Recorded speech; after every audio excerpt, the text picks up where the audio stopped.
may ituturo ako sa inyo na hindi kayo masyadong makaano ng coins kung wala kayong balance coins sa Hypan. Diba itong pusa na to, yan, mag-harvest siya ng gold tsaka red packets, prevent crop theft, minerals online. Kaso mahal siya, malapit na mag 2,000. Wala naman tayong coins kasi baguhan lang tayo. So ang gagawin natin, tingnan natin, diba yan, 44.46. so dito tayo,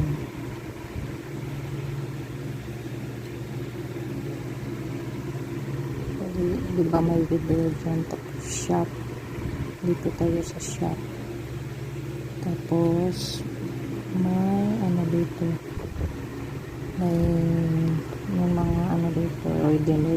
So ito natin 7 days daw siya, try natin to kung mag-work ba siya. So 44 minus 28, yan na lang natin,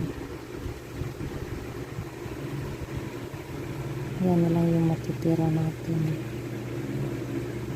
So bantayan natin kung mag-harvest pa talaga siya, kung tataas itong dollars natin. Yan, ito na diba, tingnan natin, tapos update ko kayo sa result. Thank you.